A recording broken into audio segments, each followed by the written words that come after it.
Hi, everyone, and welcome to Lurking for Legends, a videocast where we talk with people from all walks of the publishing industry. I'm Christy Stratus, historical suspense and historical fantasy author.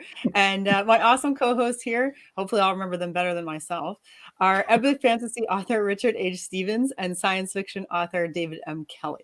Lurking for Legends is an interactive broadcast, and we encourage anyone who happens to be watching us right now to chime in with questions for our guests who will be on in a minute, or comment on what you hear in the show. So, before we get started with our guests, what is going on with you guys this week or this past?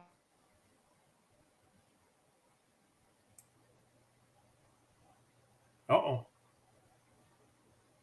I think Christy froze. You okay, Dave? Yeah, I'm here. Yeah, I think Christy froze, but I'll I froze. Am I back now? Yeah, you're back now. back. Yeah, no worries. Yeah, I see my signal isn't great.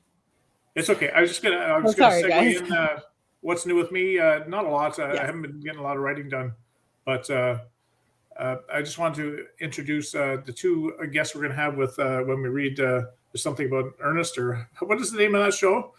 The Importance of Being Earnest. The Importance of Being Earnest. I will never remember that. That's like saying Square Bob Sponge Pants. I'll never get those four words together. But the Importance of Being Earnest is going to feature the three of us, obviously, and J.D. Estrada will also be chiming in. He's going to be a guest reader, and Maggie Lynn Heron-Heidel is also going to be a guest reader. So I just want to introduce those two and give them a bit of starlight or whatever you call it. Anyway, there's nothing much going on with me. I just did a talk to a Brantford writers group. That's a local writers group around where I am, south of Toronto. They invited me to discuss how to run a successful book event and how to do world building in fantasy. So I was there and spoke for about an hour, and it was a lot of fun meeting new authors and seeing what their journeys are all about. How about you, Dave? Great. For me, well, I'm still in the middle of editing. Yeah, I'm actually just halfway through my third pass at the third Logan book, so that should be done in about a couple of weeks, maybe a week, it depends, but somewhere around a week or so, and then it will be going off to my external editor. Still playing through all the red ink and the nasty comments and so on. And other than that, yeah, very harsh this time around, yeah. And other than that, I'm working on the second Hyperion Jones book, which has a title now. It's Hyperion Jones and the Eye of Time. Ooh. I hope we're going to be reading from that. Yes, we should. Well, I hope so. First draft reads. No. Oh, Yeah. Oh, yeah. You heard it here first. No. Legends, a first draft. Yeah, that's a good way to. That's a good way to hone it down and work on it. Nope, it ain't happening. By the end, we'll all have read something, and David will be like, "I hate it all. I'm burning it." Yeah. I usually get to that point when I'm editing. It's like by the time I'm finished, it's like I don't even want to see the book again. You know? Yeah, just like, yeah, go away. I'm done with you. Oh my God, I understand that for sure. How about you, Christy? And how about you, Christy? Sorry. Yeah, I didn't do a whole lot of writing this week. I just was not feeling it, was not up to it. I took a break. So I did, though, of course, Corrupted Magic. Episode 25 went live regardless. There's always something going live on there anyway, once a week. And this one is called Through Fire. So I don't have a whole lot to talk about this week since I didn't really do a whole lot in terms of writing. But, if you check out my Instagram, which is just under my name, Christy_Stratus, because somebody took my name on Instagram and I had to put an underscore. So it's Christy_Stratus. You'll see some pretty cool stuff that I'm doing on there. I'm starting to upload some of the things that I win at auction that I don't really talk too much about. And the last thing I put up, I think, was a vintage phone with a sterling silver cover, and I cleaned it all up, and you can see how amazing it actually looks. It's from I'm not sure if it's the 40s or the 60s because both years are mentioned on there, but anyway, I'm doing some stuff like that. So if you're into that, check me out on Instagram. But hopefully next week I'll have some more news about my writing. So I guess that's about it for me. So now we will introduce our guest, which is very exciting. That's what we're really here for anyway. So tonight we are excited to have with us young adult science fiction author and podcast host George Sirois. How are you, George? It's great to have you here. Hello, Christy. Hello, David. Hello, Richard. Great to be George. here. Thank you very much for having me. Awesome. So good to have you here. So you have a number of books out. Why don't we just start with you just introducing yourself to us in general? Okay. My name is George Sirois. I am an author of young adult science fiction. Two of the books are actually on their way. They're in the process of finding new homes. My publisher had actually just recently shut down, but thankfully all the rights have been relinquished back to us. My agent is hard at work trying to find both Excelsior and Ever Upward Part 2 in the Excelsior journey, a new home. And that's wherever it winds up being, not only will they be there, but once Greater Glory Part 3 in the Excelsior journey is finished, it will be going there as well. I am also a podcaster. I just finished up episode number 180 of my podcast Excelsior Journeys. It's a weekly interview show that focuses on giving creatives of all types a platform to share their journey to success. And so it's been a lot of fun. I've been doing that for about 4.5 years now. And today is when episode 180 went live, and it was with award-winning author Anne Charles, which is a great, really great time to actually speak with her, since she and I have known each other for 11 years, and it was our first time actually speaking to each other face to face. It was a lot of fun there. I'm also an audiobook narrator. Just finished up the initial recording for the 15th audiobook that I've done so far. And I also have, as just thrown out as an author, I also have a 5-part science fiction and wrestling serial called From Parts Unknown, which is currently available in both paperback and ebook. And eventually, when I get around to it, I will be doing the audiobook for that as well. I plan on doing that as an audiobook / podcast hybrid. So that'll be a lot of fun. But the main thing that's going on right now is yesterday I just directed the first day of rehearsals for Excelsior, the audio drama.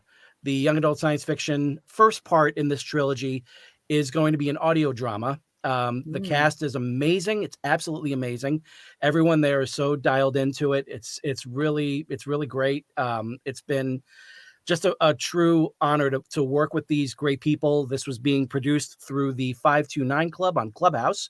So in late February or early March, the 2-part audio drama is going to be on Clubhouse, and there's a lot going on. I feel like it's almost like it's right by the time I'm finished up with saying what I'm doing, it's like that's all the time we have. Okay, so there's so much going on. Really exciting times for you. So Excelsior, since last year, that was the 30th anniversary of the character's creation, right? Yes. And so how was it adapting that character and the whole, book, I guess, for an audio drama? It was an amazing challenge. It's still going on, obviously, because when we did our timing for the reading yesterday, what was supposed to be an hour wound up going an hour and 53 minutes. So that's when the executive decision was made by our producer that we're going to break it up into 2 parts. But I still want to do some cutting because there are some parts that just need to be shaved off. It was my first time hearing it for the first time, really, like live, in my ears and everything. So, but it was a tremendous experience, and it's something that I challenge any and all authors to do. I strongly say, like, you gotta adapt at least one of your works to a different medium, and make sure that you have your own limitations. make sure that you give yourself the sort of things where you only have like an hour to do this story that when you did the audiobook came out to 7 hours. Mhm. Now you want to actually like you want to condense that whole story into 1 hour, and you really learn a whole lot about doing that. What works, what doesn't. You learn about characters. Can they be smushed together? Can different scenes be cut completely? Playing to a different medium is a real is a real challenge, and it's something that I think a lot of authors would really benefit from doing. Mm. It sounds, to me, it sounds like nerve-wracking, like a difficult It is. process. Yeah, It yeah, can yeah. be. It But, can be. Yeah. maybe maybe do you think that your, like, voice talent, the fact that you are voice talent helped you at all, like, develop this into an audio drama? Or does that Somewhat. not Because really make well, a difference? actually, no, it did because by being in that field, it's the same thing as being in the writers community. When you work with different, you get to speak and network with different writers, then all of a sudden you're like, oh, I can provide a service to you by doing your audiobook. And then when you're part of the voiceover community and getting to network with them, it's like, oh, you would be awesome in this role. You would be awesome in this role. And just almost starting the casting process before the auditions even begin. So, going back to your Excelsior series, Yes. obviously you've got a new part coming in 3, but I gather that the characters themselves went through quite a few changes before the book was finally released. So, Oh, could yeah. you tell us a little bit about what happened there? Yeah, absolutely. Basically, this whole thing really kind of started when I was in grade school. This is around like 85, 86. And my friends and I, to pass the time, we would come up with um, different fun little, characters that were based on all the different things that we watched growing up. So Star Wars, Transformers, G.I. Joe, Voltron, all the goodies, all Masters of the Universe, Thundercats. I mean, I was growing up in the 80s, and there was a lot to pick and choose from around that time. And so thank you, FCC, for loosening those restrictions and getting all this great content on the air. And so they wound up being the inspiration for our own characters. And these were just characters we would come up with to pass the time. And they were very basic, rudimentary designs. They were just like boxes. It was, in rectangles. It was as good as as I can get them. I was never an artist, never claimed to be an artist. And when if you would look at those sketches, you were like, yeah, you're right, you're not one. But I knew that there was something there. And so when I moved away to a different school and then to a different state, I brought all those characters with me, and I kept on picking at them. And then in the summer of 92, when I had to go to summer school, because that was for English, of course, because that's just the way it goes. But it wound up being a blessing in disguise because I was going through everything, and I was doing much better, obviously, in summer school. I just clicked a lot better with the teacher there. And we got to talking about King Arthur. And she wound up showing us the PG version of the 1981 John Boorman movie Excalibur, which has become one of my favorite movies because it's done so much for me. Because I It's an remember awesome movie. watching that and I was just like, oh, it's terrific. I recommend it to anyone. And I just remember watching it, just thinking like, I got to have a character who's like the center of this whole little universe I got going. And he's this legendary character, and he's a god in human form, and he's got to have a sword, definitely has to have a sword. and then it just became like a character that I just started sketching. And I remembered the word Excelsior popped into my mind because not only is it on the New York State flag, but it was also the starship in Star Trek's 3, 4, and 6. And of course, Stan Lee always used it to end his soapbox with Excelsior, and just so much fun. It was just a word that really clicked with me. So I just called him Excelsior, and it worked. And so I kept on working at him, and he got to a point where I couldn't really draw him as much anymore. So I just started writing about him more than anything. And then kept on picking at him in high school, through the rest of high school, then throughout college. And then just years later, in 2007, I found this tiny little book on the reference writing shelf at a Barnes & Noble in New York City. And it was almost like the actual Holy Grail in Indiana Jones and the Last Crusade, where it's just like a whole bunch of different like amazing chalices, and then there's this one little one that's the right one. And it was a book called No Plot, No Problem, and it was my introduction to National Novel Writing Month. And so it was Chris Beatty's book talking all about it. And I took it home. Something told me, just like, buy this. I took it home and I sped through the first part, and it was all about the history of NaNoWriMo. And it was talking about like what's expected of you, what you can do, and how you break everything down so you can meet your daily goals. And it was just like, yes, you know, like I need to do this. You know, this sounds fantastic. And then I turned to the next page. It's like, okay, here we go, day one. And I closed the book right there. I was just like, this is December. I'm not going to do it right now. And November is not going to work either. It's got to be something else. And I found there was a group for a while based out of New Zealand that did this thing called the Southern Cross Novel Challenge. And it was the exact same thing as National Novel Writing Month, except it was in June. And so I was like, that's what I'll do. I'll do that. That works for a good month.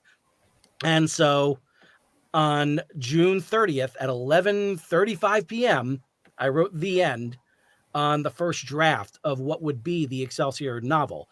And I was under the impression, and this is 2008 now, that all I had to do was just kind of touch it up a little bit here and there, and then it was going to be all set to go out to the world, because the people would be ready for this story. They didn't click with the one I did before from Parts Unknown, but that's its own beast. But you know, like here, 6 years later, I'm a better writer. It's a more universal appeal and everything. This will be great. And I send it over to my dear friend Jerry Angeller, who's become my story editor and mentor. And I said, what do you think about this? She read the first chapter and said, this is going to take a lot of work. And we worked for almost 2 years getting it to a point where we believed that it was ready to be. At that point, I decided I was going to go indie. I was going to do the self-publishing route, because if I pitched this to one of the bigger publishers and they take it and it bombed, then I wouldn't be able to do anything else with that series, because I had a trilogy in mind for there. Plus I also had the other characters that had been percolating for even longer. So I knew that they have to have a future too in the book world. So I just kept on working at it and everything. And I decided I was going to do what I called the early bird special, because I wanted to go with this one particular publishing house to get the book and everything all set up and printed and all taken care of. It's called Infinity Publishing. I'm not even sure if they're around anymore, but but based on all of their costs, I put together an early bird special. And I said, if you buy your book now for $17.95, you're not only guaranteeing your own copy signed, but I'm going to put your name in the acknowledgement section in the book. And that brought in all the money to cover all of my setup costs, all the printing costs, and all the shipping costs for everyone who was out of state. And so it wound up being like a big, like not a huge hit, but just like a good enough hit. But then it wound up getting picked up by a small press here in St. Louis.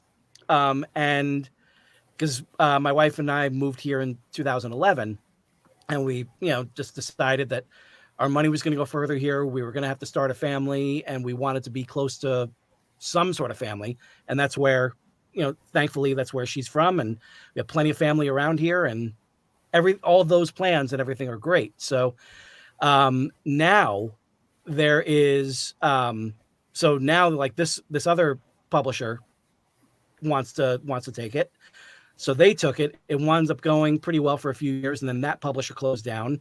And then another publisher was showing interest. And they asked, do you mind doing another round of editing on this? Because I had done editing on at this point now, like all of the different versions that had been out. So I just kept on saying, like, I just want it to be the very best it can be. and their editor, who happens to be one of my best friends, took a sledgehammer to it, and I spent another couple of months rewriting it again. And so the 2017 version is the one that is, I can't say out now, because like now it's, that other publisher has since ceased operations. Maybe it's a curse of my book. I don't know, but but but I will say that this particular publisher was able to get it set up with a BookBub deal, and it wound up Nice. reaching international best-selling status. Nice. Didn't reach a USA Today list, but it got the international best-selling status. So I can at least take that and run with it. So now, like, who knows what the, if like once it finds a new home, like what the next steps are. But at the same time, I'm looking forward to seeing what it is. So that's the long version of it, from all of its many different iterations. It's gotten quite a history to it. Yeah, that sounds quite involved. I wanted to go back. I'm right into. I like the audiobooks. I have getting people to narrate my books, and I know that narrators are paid by the finished hour. Yes. But how many hours go into a finished hour for you when you're actually doing a job for someone else's? And is that different than when you're doing your own book, or is that the same? It is. I feel like that's a good question, actually, because I am always, I want to put as much into every book, whether it's mine or someone else's. I'm not gonna just try to rush through someone else's just so I can get to my own. So I want to put like the equal emphasis on everything, and there'll be times just going through it when I'll miss some different some different cuts here and there, but thankfully the author is listening. They let me know. I go ahead and make those adjustments, and that's one thing that I always say, is that no matter what, you will get a finished version that will not have any mistakes. So that is what I make sure of. And I ask them, just make sure that, whatever you spot, if I missed anything, let me know and I will make those changes. And if I have to redo a chapter, I'll redo a chapter. But I will do it, because I want that book to succeed, just like I want any book that I'm involved with to succeed. So people as a whole, or many people, don't kind of like the sound of their own voices. Yeah. I'm one of them.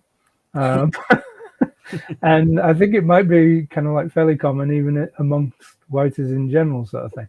So I'm kind of intrigued, like how you ended up narrating audiobooks. Did that actually come before the writing, or what?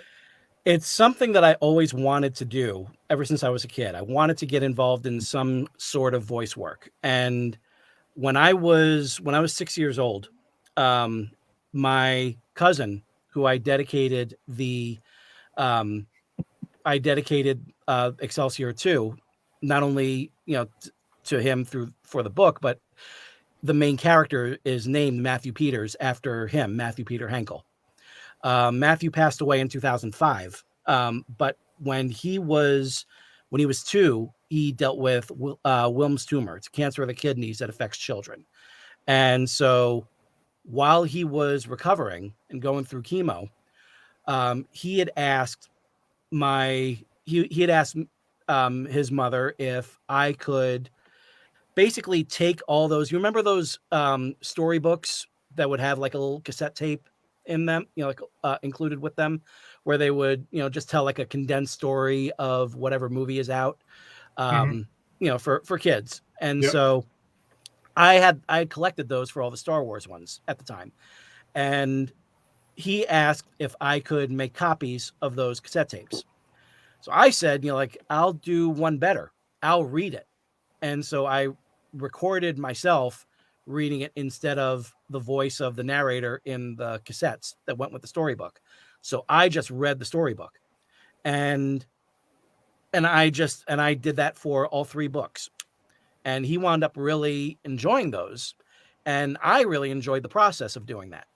And when I was in kindergarten, actually, my preschool teacher had this book out called The Little Valley School Bus, and I still remember um, my parents waking me up at night and everything just so I can just read a little sample of this story, so that way they can send it over to her and see if I had the right voice for that story.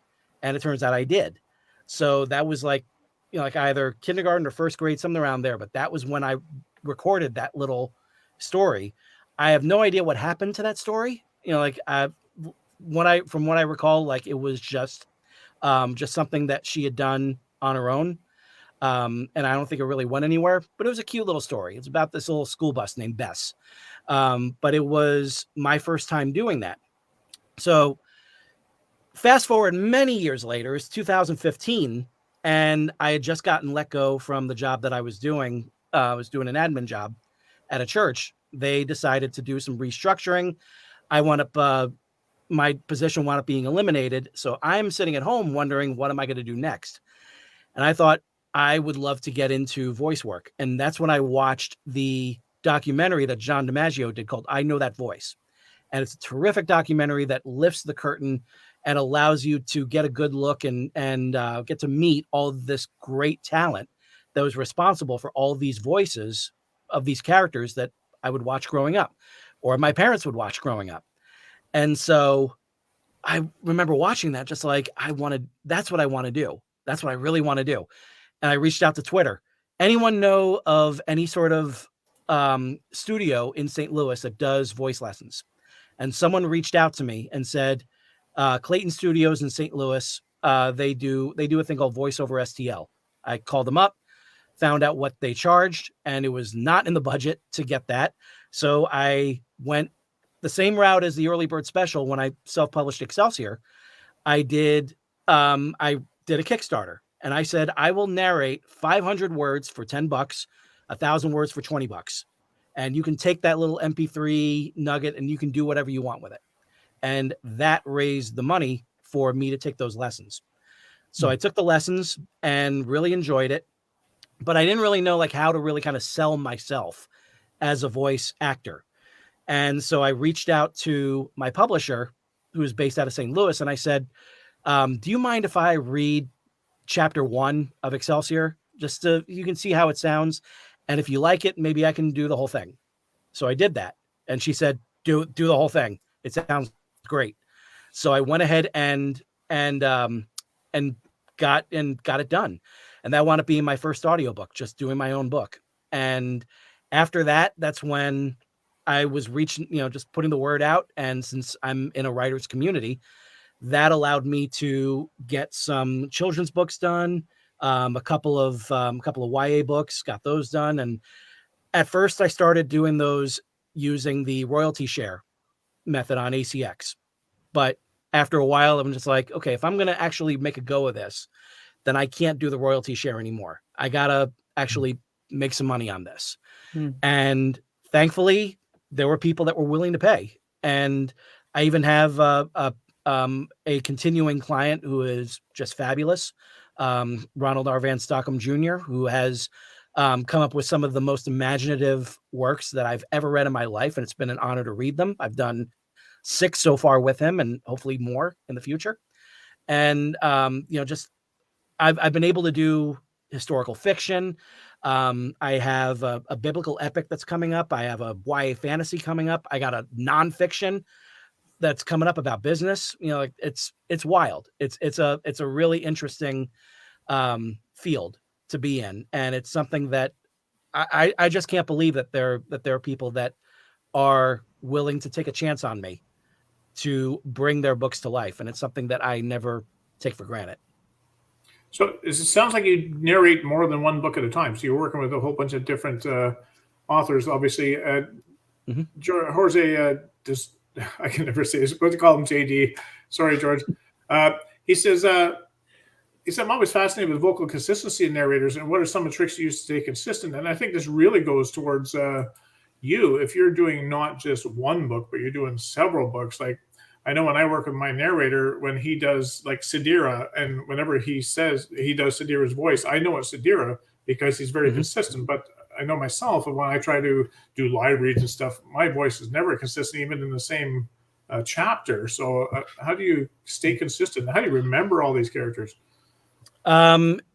It does take a lot. Sometimes I'll go back to it and give myself a little frame of reference. Just kind of click back and see like how exactly did I do that voice again. A lot of times it's basically just me kind of staying in my lane. I know that there are certain things that I can do, some things I can't do. I don't have the range of a Jim Dale, the guy that did the Harry Potter books, who has this incredible type of catalog of all these different voices. But I'm happy with what I can do, and certain characters really really grabbed my attention. I was really they became something that was a lot of fun to do. There was one that I did a satire for author Dennis Ganal called "Don't Shoot, We Come in Peace." Fabulous book, so much fun to read. And he told me about this one character. It was basically this little this hound dog named Elvis. And every now and then he's got like his thought patterns that he's got talking about. Like he's basically the smartest one in the room. And as I was reading, I was just like, oh, that's Sam Elliott. I gotta do like a Sam Elliott variation on it. I can't do a full on Sam Elliott, but I can at least channel him enough to do it. So those little notes, I'll just go ahead and just keep an eye, make sure to copy down so that way I remember them from chapter to chapter. So put you on the spot.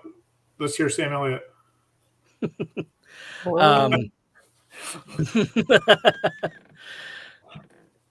Well, basically, he was going to just kind of look around and why you gotta go talk about that man? I really need to just go right over here and just sit back over here. And why is this guy over here in my chair? So like that was my that was just my wasn't trying to full on do Sam Elliott. It was kind of akin to Anthony Hopkins doing Nixon. Just channel him enough to get the idea. So that was what I was going for that. So Margaret's asking, do you have to grow a mustache to get the Sam Elliott voice down pat? Thankfully, no, because I tried growing facial hair. I don't look good with it. You can ask my wife; she'll be like, "No." I tried it during COVID, and she was like, "No." So funny. She's got the final say, that's for sure. Yeah, exactly. So. Do you do this full time? It sounds like just a lot of time. I know that audiobooks in general take so much time. You're doing multiples of them and writing. So are you doing this all full time?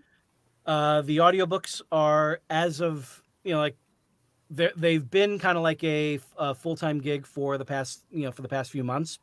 And so it's been just it's been a real joy doing this, and just knowing that just when it got to a point where I was going to be in this position, it was right around the same time that's when people were asking, by the way, are you still doing audiobooks? I was like, yes, I am. And all of a sudden, I had some contracts lined up, and that is, that's keeping me going. That's awesome. Yeah, it's allowing me to contribute, keep on contributing and providing for the family, and that's really all I ask. So as long as I can do that, then doing what I love, then even better. Ideal. Yeah. Here's another challenge. Oh boy. Oh, there you go. Yeah. Oh, thank you, Laura. Putting him on the spot. Yep. Give us a line right out of the movie. Well, it was basically the Mark Hamill from as the Joker from Batman: Mask of the Phantasm. Just can't be too careful with all those weirdos around. That's awesome. Yep. Love it. How on earth do you have time for 2 podcasts? While you are doing all this, please share all of your time warping secrets because we need to know. Oh yeah, that is basically just just making sure that that I have that all that I can get it all done. Like basically, it's the most interviews that I can get done in one shot, like Mhm. one weekend or so. Mm, Then sure. that's the main thing, because the main time consuming thing more than anything, it's getting the interviews done.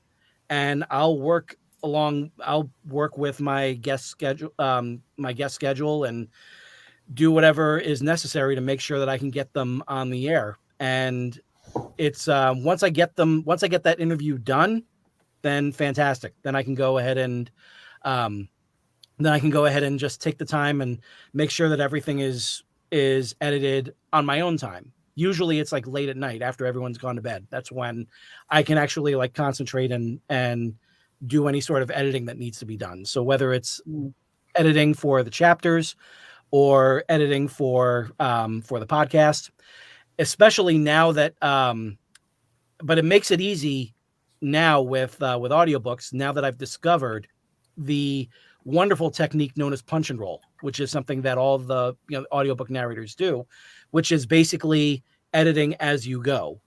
So as you go and everything, you make a mistake, then you go ahead and highlight the spot that you're cutting out and go to the punch and roll feature on your audio editing tool, and it will bring it back 8 seconds so that way you can hear it, and then you can pick right back up where you left off. And oh, that's nice. made things a whole lot easier, and that's cut down a whole lot of time, because I used to mark my mistakes by just going in the microphone. And Mm, turns out that editing is one of the most tedious things you can possibly do. So so having to go through all of those, each chapter by chapter, and getting all those mistakes out, and then listening to it again to make sure you got everything mm, right. It's just like, uh it's so much easier to just like edit as you go. And um that's never really a foolproof thing anyway. You're going to miss some things every now and then, but thankfully, as long as you have your author listening as they go, and making sure that you got everything down, then fantastic. So that way you have that other editor, to work with you. mm, So yeah. a question here from JD says, any special thing you do to care for your voice? Well, when I'm watching sports, I keep my excitement level down.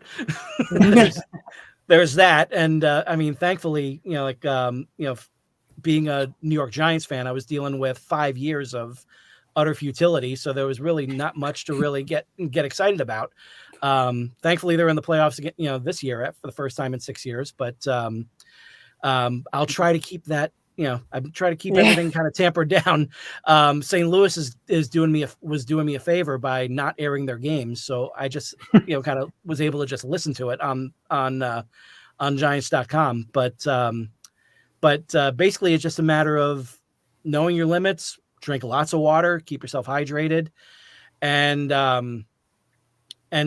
don't go don't try to blow out your voice. Do not try to. I've said this in presentations. Do not try to be Chris Latta. Chris Latta was the voice, God rest his soul, was the voice of Cobra Commander and Starscream in Transformers and G.I. Joe. And he had one of the most wonderfully distinctive voices. And the way that he was able to bring that raspiness out, you would think that anyone else would try it and they would be shot. Their voice would be shot for a week. Hmm. But he was a special talent. So I've said that in presentations that I would do about audiobook narrating, just saying know your limits, play to your strengths, and remember that you are not Chris Latta. I heard a funny thing on the radio last week. Some DJs are talking about a bunch of different performers like Dolly Parton, and there were a bunch of other famous singers, and they eat potato chips on stage.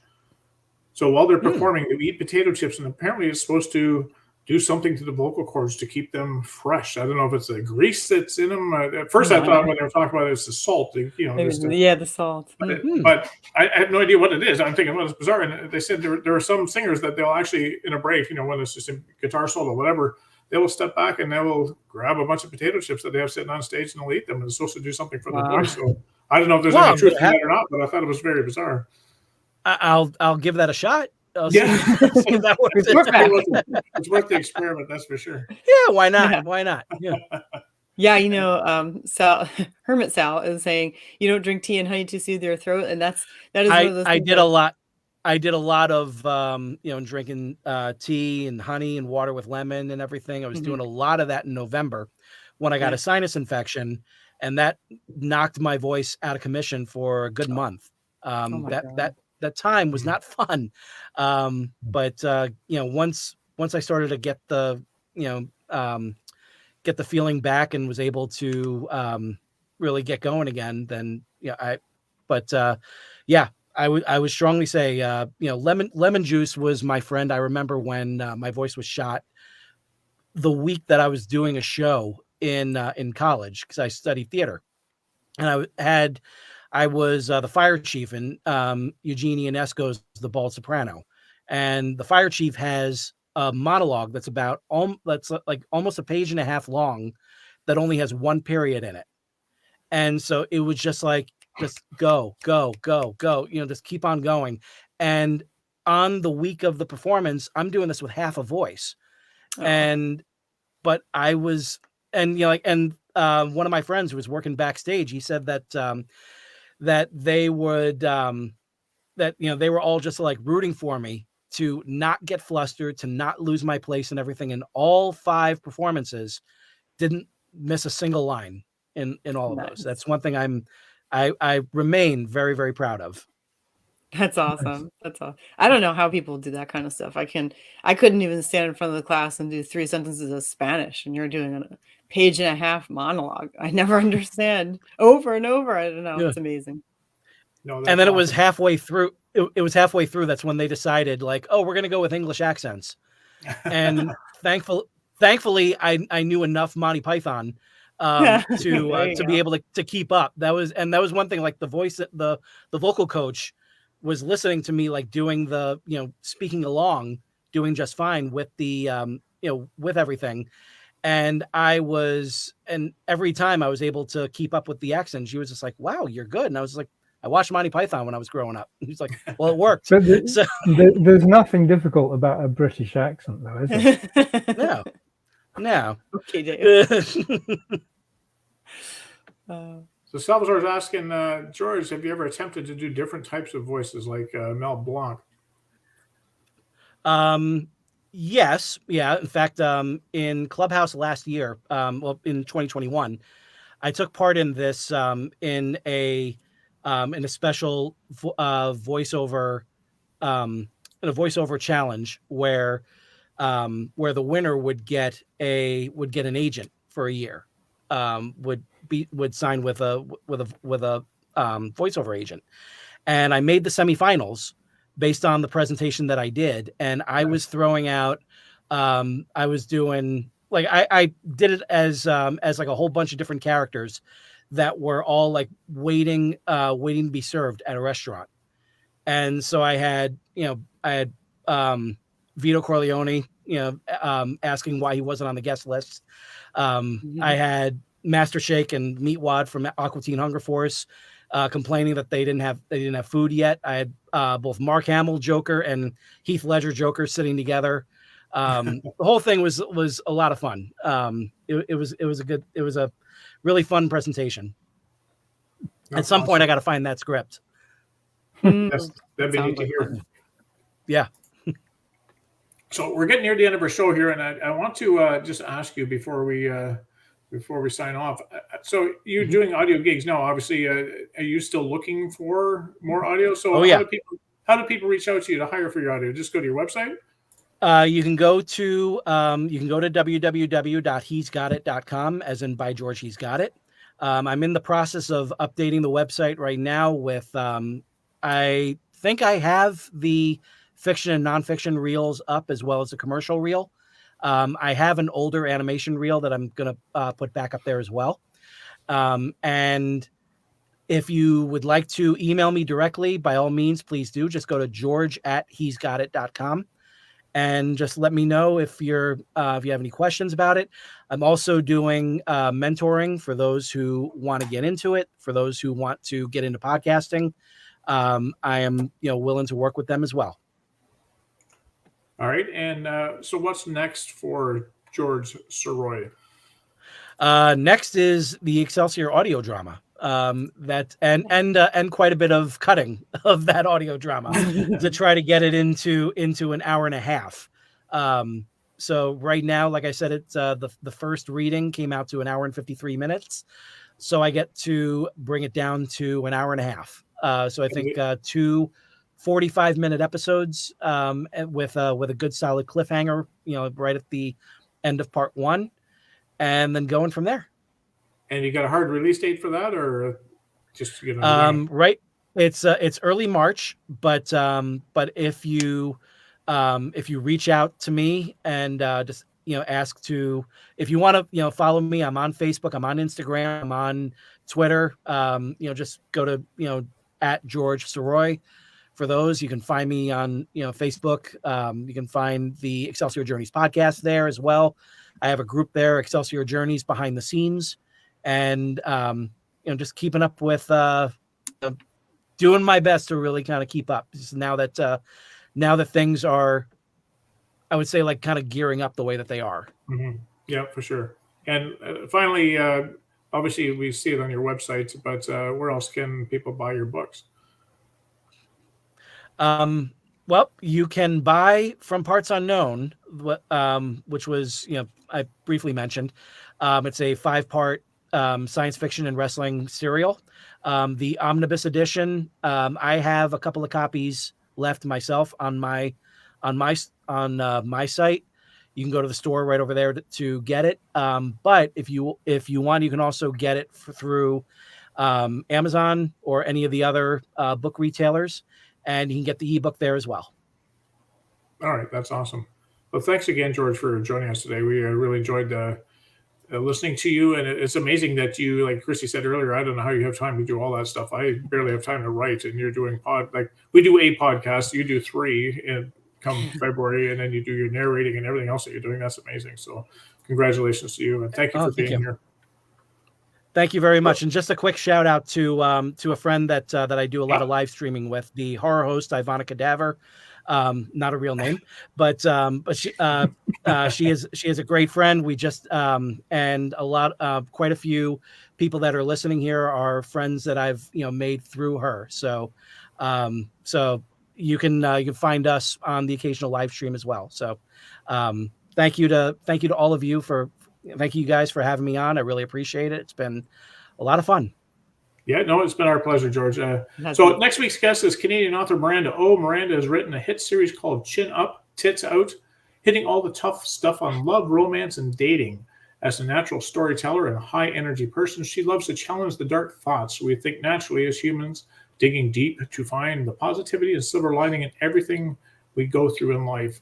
So whether it is death, illness, or injury, or heartbreak, or a loss of a job, etc., you name it, no topic is off limits for Miranda O. So sounds like a very interesting one next week. I think it's going to be totally different than anything we've done. So I look forward to speaking with Miranda. So for Christy, Dave, George, and myself, we wish everyone a safe and happy week ahead. Until we meet again, take good care.